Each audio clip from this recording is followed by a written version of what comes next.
ตี้ยลงมาเลยป่ะอีป่าไปที่หลังเด้อเวลายานสตันไว้ก่อนจะได้ยินเสียงห้องเพื่อนก่อน เขาที่รับสารที่เขาเป็นน้องต้องเบิ่งตรงนี้แต่ว่าเบิ่งลุง อย่าเบิ่งลุ่มเดี๋ยวถ้าเบิ่งลุ่มก็สองขาดีกว่า สลบเลยเขาเห็นฮอตมี โอ้โหเสี่ยวด้วยนี่สบายแต่มันทางยาวโอ้โห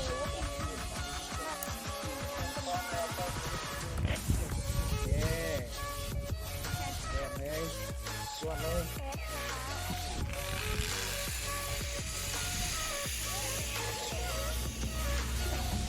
ที่คนก็รอจะอยู่ที่เราอะที่เราช้าหน่อยก็เลยที่ลาไปที่หลังอะมันจะหัวใจวายตายที่หลัง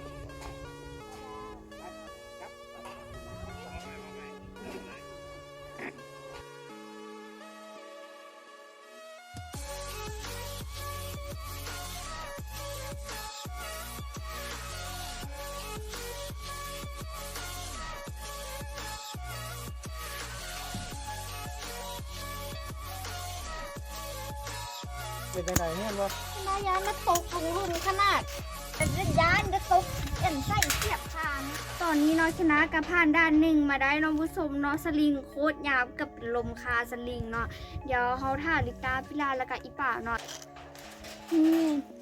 เดี๋ยวต่อไปน่าจะแมนลิตามาเนาะ พร้อมแล้วซุปเปอร์เลยซุป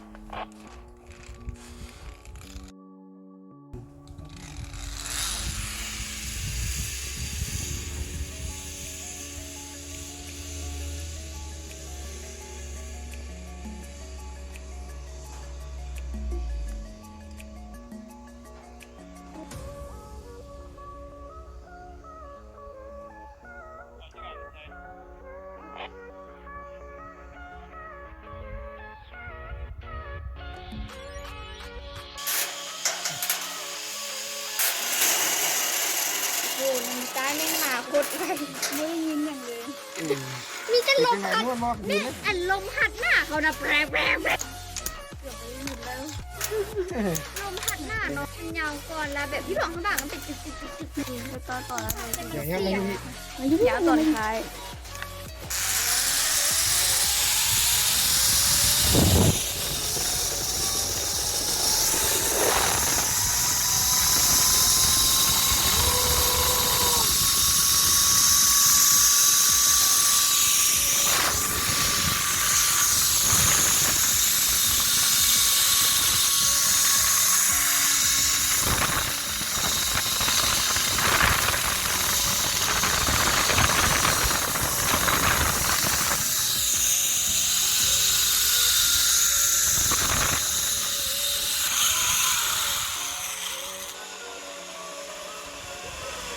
มึงน่ะ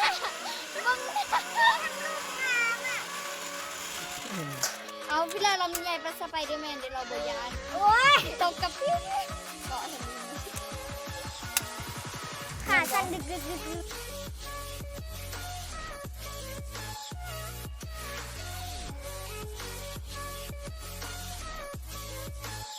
ขาสั่นคือแบบมันเป็นกระดูก มาเลยเป็นใส่ชื่อนี้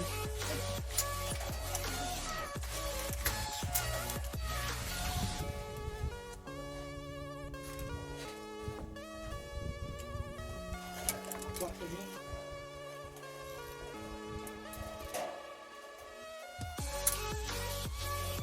โอ้โห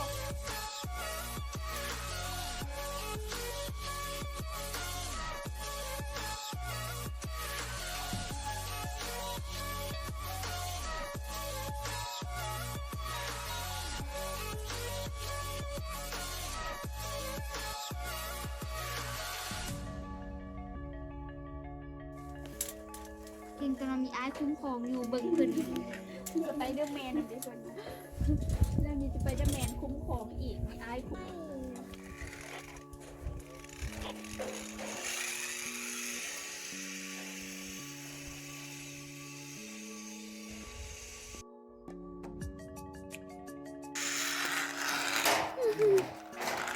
เป็นยังไงสายสอง ม่วน มวนดีเนาะ ม่วนมันบ่ใจแต่มันอยากเบิ่งตึง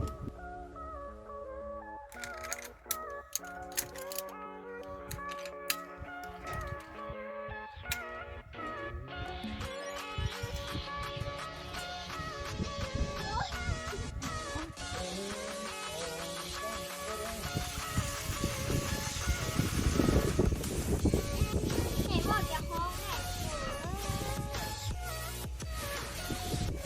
ก็จะบ่ได้ยันนะเท่าไหร่ยังไงมีตัวเบาเอาแคนด้าใส่ว่าจะห้อง จับสายสลิงเลย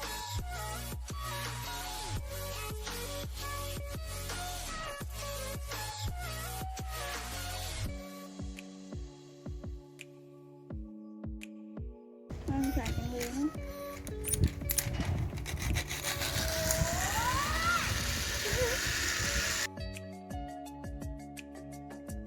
เอาอีกแล้วแคนด้า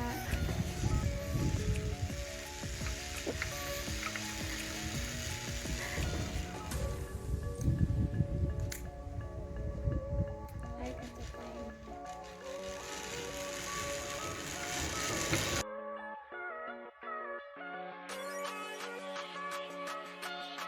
แคนด้าใส่ว่าจะฮ้อมื่นบอกเลย โอ้โหที่ไหนละของป๊อปมันด้านลุมเนี่ยมันเป็นเหี่ยวจนมันดำอ่ะ ต่อพี่กัน เหี่ยวจะสุดโอ้ขาสั้น 1 2 3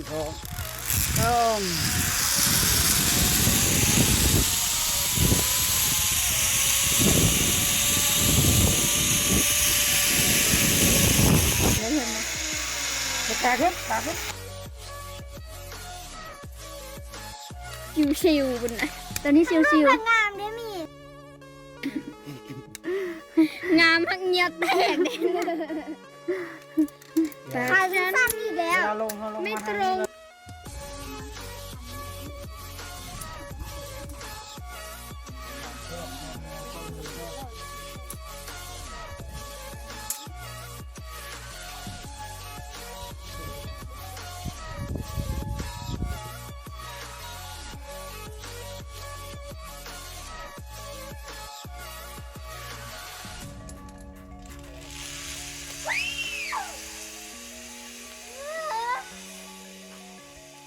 ยังไม่มีอารมณ์จะขันเลย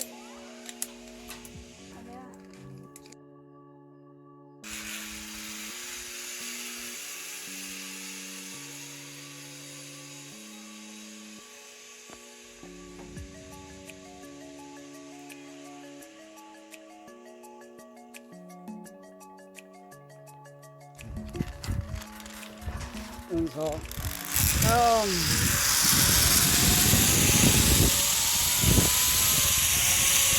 ไม่ที่ตกขาแล้วนี่นะ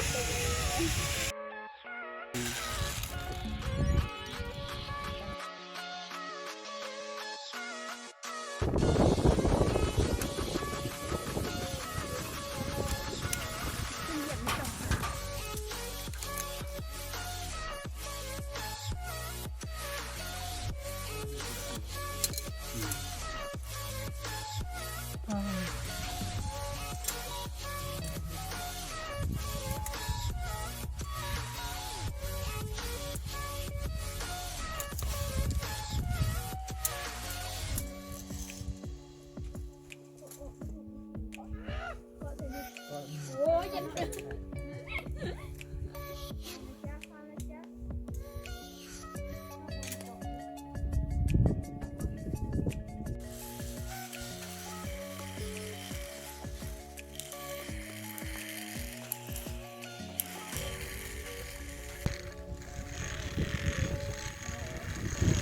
ใช่แต่ก็เราได้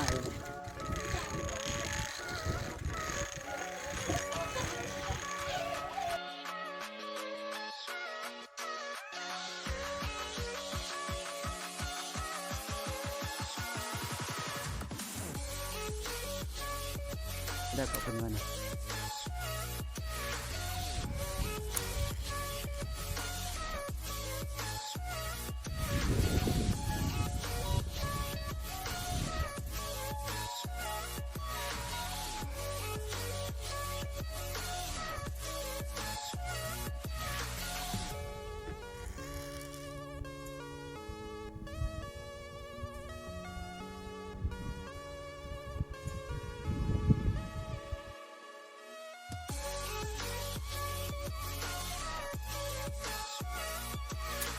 ต้ โอ้กินน้ำมา ไ ลูก ต้นไม้ น้ำมาห้องมันละน้อง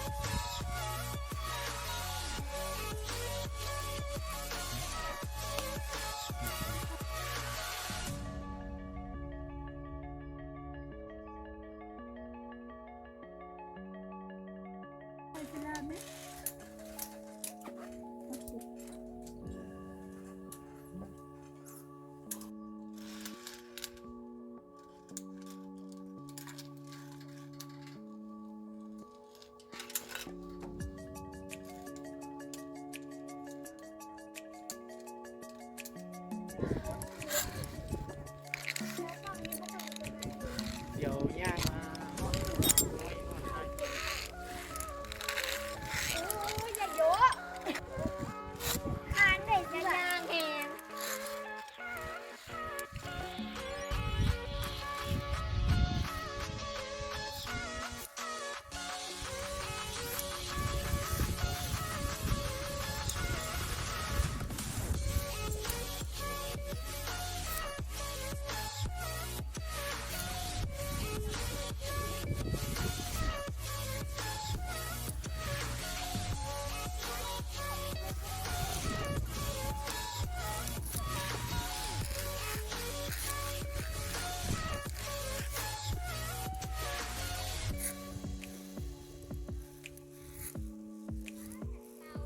อึกอักอักอีกอักเลยมันเต่าละ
เลย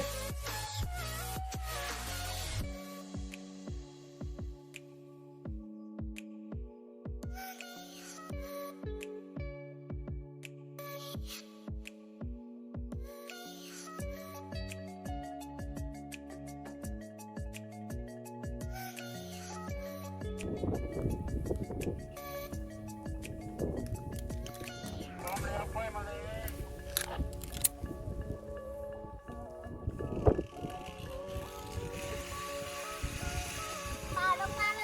ย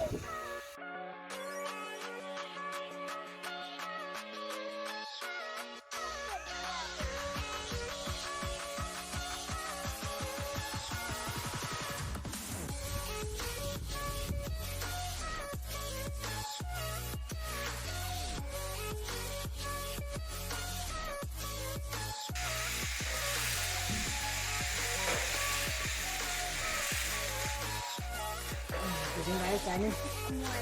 ฮะ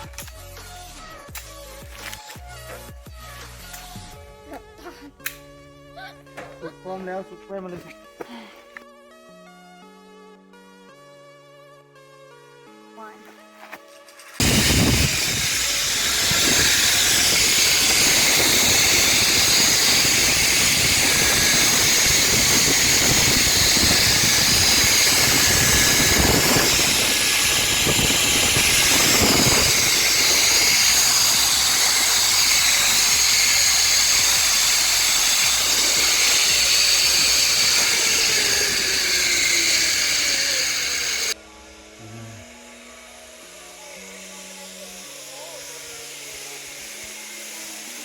ไม่ได้จะไม่ได้เมนแล้วต่อ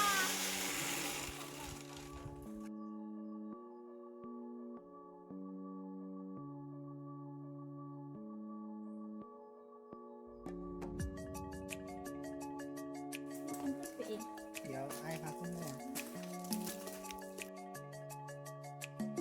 บอกแกะน้อย โอ้มีมาเชียร์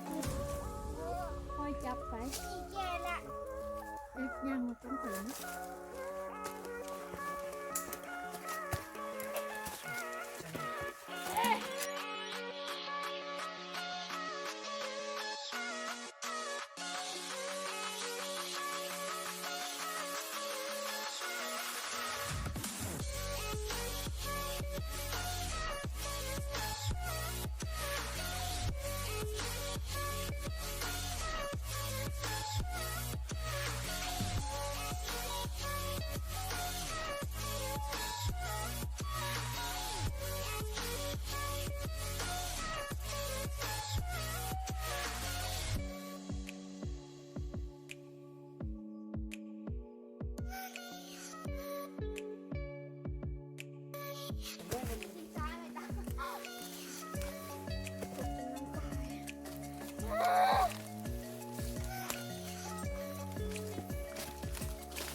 โอ้ยดึงใจนังนินเลยนี่นะมักขนาดสี่ชูอีกค่ะ ว้า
ตัดแป้งพร้อมแล้วแป้งมาเลย